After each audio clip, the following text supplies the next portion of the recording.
Welcome to another episode of Mike's Money Picks. Today on the podcast, we are going to be previewing this week's U.S. Open at Los Angeles Country Club. It is golf's third major, arguably the biggest one, depending on your viewpoint. Arguably the one that's going to be the best on TV, depending on how your viewpoint. Either way, it is shaping up to be a big week in golf. We have got all the big names back together for the third major championship of the year. So today on this episode, we're going to get you prepared for Los Angeles Country Club. We're going to break down the course itself. We're going to tell you what type of skill sets can succeed around here at Los Angeles Country Club. And we're also going to tell you what type of golfers you can target at Los Angeles Country Club. And we're also going to compare it to some other courses that have been featured as PGA Tour venues or major championship venues. So it's going to be a pretty action-packed episode here. This week, we've got a lot of content coming your way. Tonight is the course preview. Tomorrow, we're going to take all the information that we talked about tonight, and we're going to put it into our DFS preview and talk about how it can specifically help you build lineups and kind of how to construct your lineups as we head into this major weekend. And then later on in the week, we're also going to have a special guest here on the podcast. We're going to break down some bets, whether you are playing pools or drafts for the U.S. Open. We're going to talk about that specifically on there as well. So we've got the U.S. Open covered from all angles this week. And I'm not going to lie, y'all, when I first heard of Los Angeles Country Club, just kind of seeing where it was on a map and like looking at Google Images, I wasn't too thrilled about the site. But the more research I've done, all the flyovers I've watched, all the articles I've read, all the podcasts and videos I've watched and listened to, I'm really looking forward to this week. I'm really looking forward to seeing Los Angeles Country Club on the TV. So hopefully it'll be a good one. Now, last bit of housekeeping to get into. We are now on YouTube. So if you've been a long-time listener of the podcast, go check us out on YouTube, youtube.com/Mike's Money Picks. And also, if you're listening here on YouTube, please subscribe to the channel. Please hit that like button. It really does help me out a lot. And then also, please subscribe to the audio podcast as well, whether you're on Apple or Spotify or wherever you get your podcast from. Every little bit of engagement helps me out. I'm trying to grow this podcast, trying to now grow this YouTube channel.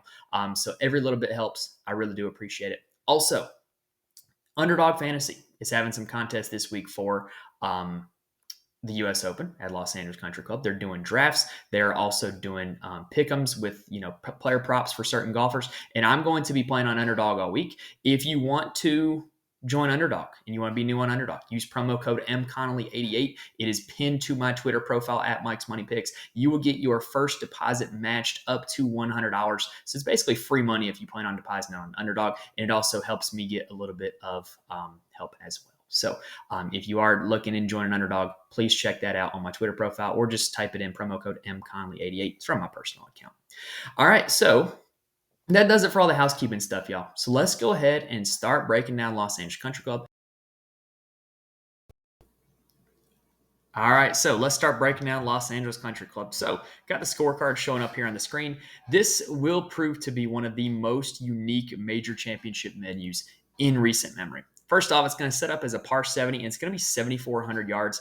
And it's got a very diverse scorecard, very diverse variety of holes that the golfers are going to be forced to attack here this week at LACC. You've got 5 total par 3s and 3 total par 5s. That's how it gets to the par 70 number. But like the distances that these holes have, there's just such variety in the distances of the holes and the shots that the golfers are going to be asked to hit as they head into these holes. So first off, all the par 5s are going to be gettable. The par 5s are really going to be the scoring holes this week. 14 is the longest par 5 at 623 yards on the card, so it likely will not be reachable in 2 shots. However, I still think that that's going to profile as one of the easier holes on the course this week. It is going to be looked at as a birdie hole because it is a par 5. Now, the par 3s provide a great deal of variety. So one par 3, hole number 15, is listed as 124 yards on the card, but it could play as short as 75 yards depending on the pin location. It's a very long and narrow green on hole 15. So if it's placed at the very front of the green, it's going to be a very tricky approach shot, but it'll only be about 75 yards. And then 2 of the other par 3s are listed as over 280 yards on the card. That would be hole 11 and hole 7. Now, the USGA, we've seen this in the past, they like to play with the distances on holes. They like to play with the tee boxes. They really did it bad at Chambers Bay a few years back, where they kind of changed scores from round to round from par 5 to par 4. But basically, you're going to see these distances fluctuate, right? But bottom line is this is going to be a very long golf course with a lot of variety. Now, hole 6 is going to be considered a drivable par 4. However, it's going to be very difficult to hit that green on the fly and have it hold. It's a very small green. It's a very weird angle to that green. So I wouldn't necessarily classify that as a drivable par 4, but I guess on the card at 330, that's probably what some guys are going to be thinking this week. And then we've got 6 par 4s on the card that are going to be over 480 yards. So it's definitely going to be a test where some of these holes are going to be pretty long. However, I will say I don't think the holes are going to play necessarily as long as they are on the card. It's going to have very firm and fast conditions this week, and so if you're going to be landing in the fairway, then you're going to be looking at a lot of roll and a lot of distance for those shots.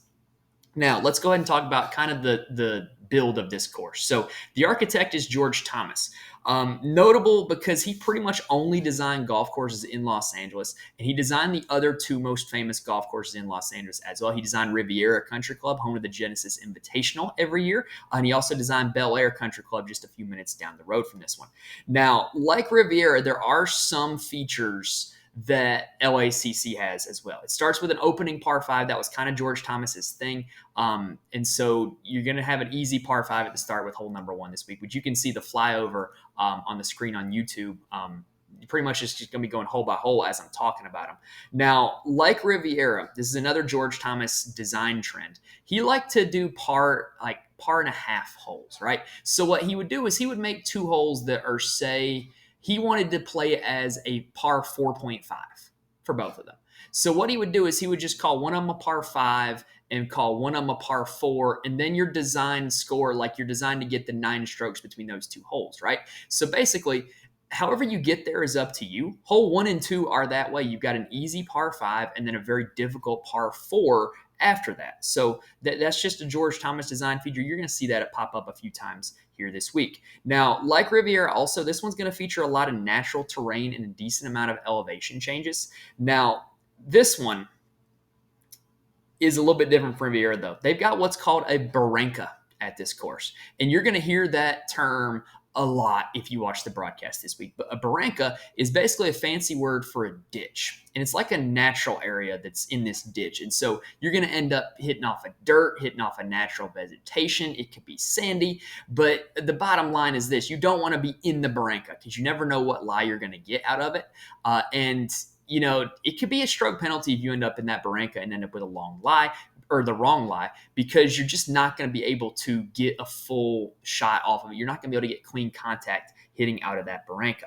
Now, that's about where the similarities end between Los Angeles Country Club and Riviera. However, though, Riviera, the base grass is Poa annua grass, which is common on the West Coast. And then the roughs are Kikuyu grass, which are actually very easy to hit out of.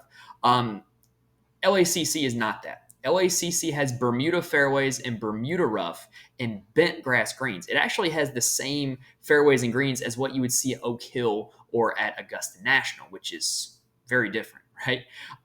But, you know, that's not typical for a West Coast venue to have Bermuda fairways and rough and bent grass greens. It's just not typical. Now, LACC also has much wider fairways than Riviera.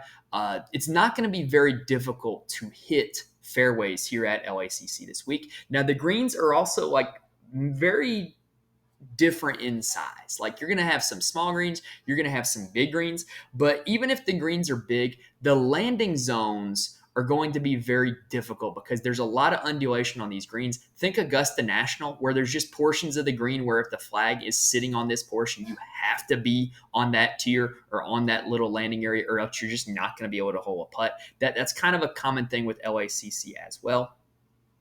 Now, also, there's not a whole lot of notable history that anybody in this field has playing competitively at Los Angeles Country Club. So the one thing that this event or that this course did host was the 2017 Walker Cup, which is basically like the amateurs version of the Ryder Cup. Most players in Walker Cups are currently playing college golf. So in that Walker Cup for the United States, the headliners were Doug Gim, Maverick McNeely, Colin Morikawa, and then a little guy named Scotty Scheffler played in that tournament as well. Even though at the time, Scotty Scheffler was not like the big man on campus golfer. His teammate Doug Gim was like much better than he was in college. It's kind of crazy to look at the trajectory of their two careers.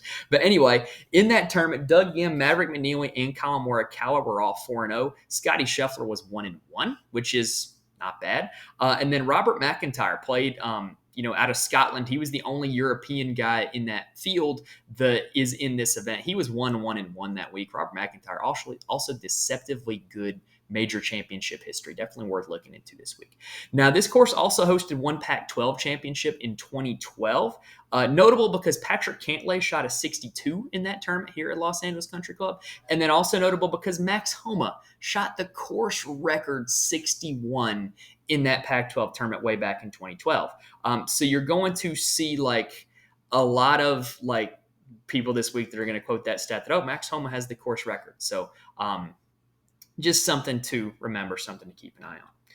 Now, another thing also, this course may be in California, but I don't think it's going to play a whole lot like all the other California courses, just because it's a different grass type. It's just different architecture. It's really hard to put LACC in a box and say that it's, just like this course or just like that course. So let's try to find ourselves some comparisons for Los Angeles Country Club.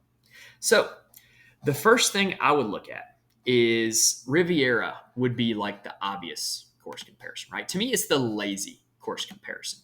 So if you're looking at Riviera, right, and we could pull up on Fantasy National here.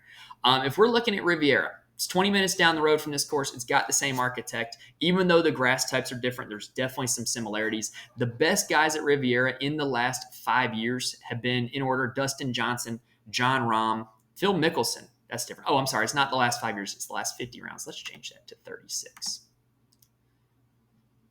So in the last 36 rounds at Riviera, the best players have been Dustin Johnson, Jon Rahm, Adam Scott, Max Homa, Phil Mickelson, Rory McIlroy, Patrick Cantlay, Xander Schauffele, Victor Hovland, Cameron Young, Colin Morikawa. So what you see in this one, these are like the kings of California. These are guys that whenever the PGA Tour shows up in California, these are the guys that tend to play well. Specifically, Rahm, Homa, Cantlay, Schauffele, Morikawa. Those are guys that pop at a lot of the California courses. So if you're leaning into California this week, those will be guys to keep an eye on.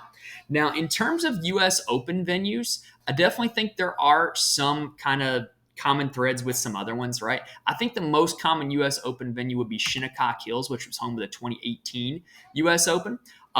It's got very wide fairways. It's got very narrow and tiny landing zones on greens. It's very tough to get up and down if you miss the green at Shinnecock Hills, and I think that'll be the case this week at LACC as well. So that leaderboard back in 2018, you had Brooks Koepka, Tommy Fleetwood, Dustin Johnson, Patrick Reed, Tony Finau, Xander Schauffele, and Tyrrell Hatton.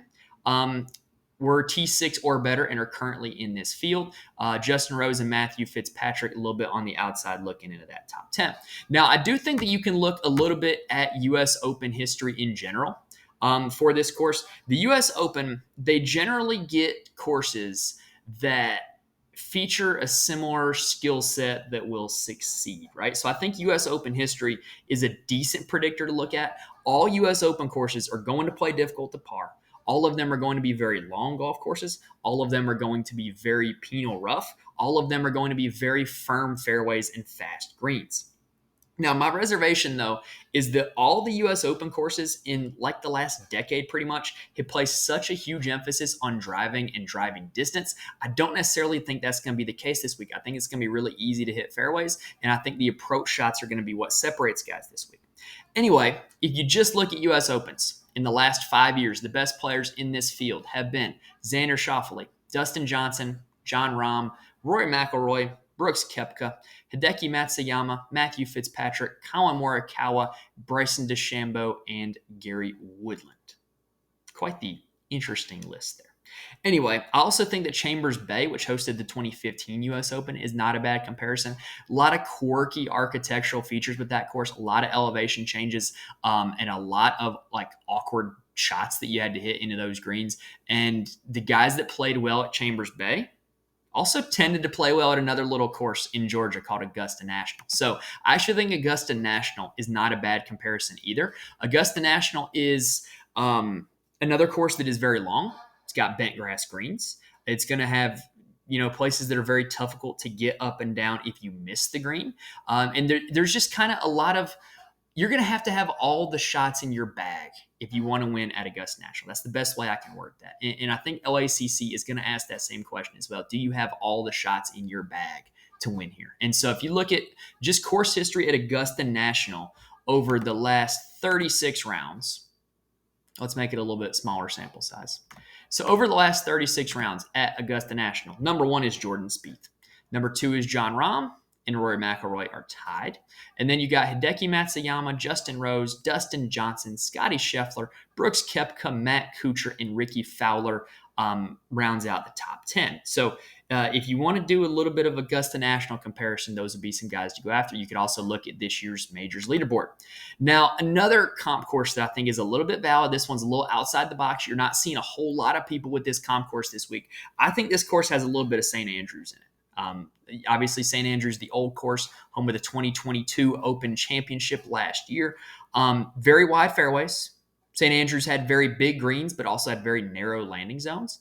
And what separated everybody at St. Andrews was your ability to either hit a good approach shot and make birdie, or your ability to, through a lag putt or through a chip or whatever, to get up and down to save par. Right. And I think that's going to be the case this week. I think those are going to be valid strategies. St. Andrews also very firm and very fast.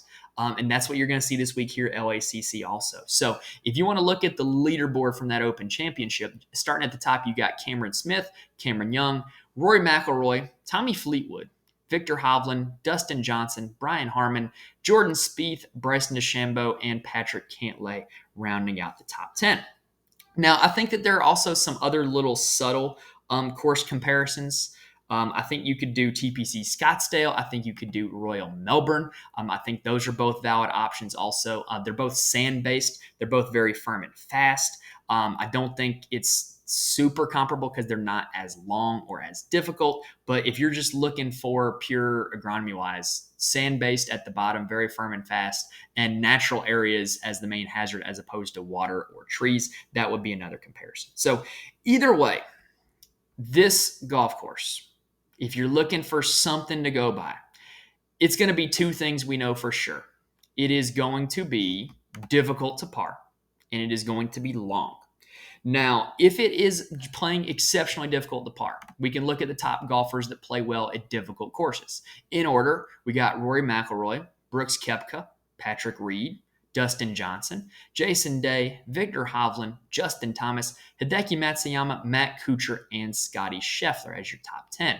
Now, keep in mind also, whenever you look at metrics this week, the LIV golfers are going to be a little bit kind of hard to quantify because of the data that we're getting from the LIV Tour is not quite as detailed as the data that we're getting from the PGA Tour. So, if you want to look at long golf courses and exclusively long golf courses, we are getting a top 10 list of Jon Rahm, Xander Schauffele, Rory McIlroy, Dustin Johnson, Justin Thomas, Corey Connors, Patrick Cantlay, Brooks Koepka, Scotty Scheffler, Sung J M. Now, one thing I do want to talk about this week is a lot of people are, just going on record and saying, oh, this course is a bomber's paradise, right? You can just wail away with the driver. It doesn't matter if you miss the fairways. Well, it kind of does matter if you miss the fairways because there's, the Barrancas, there's, the thick rough, the U.S. Open rough that we see all the time.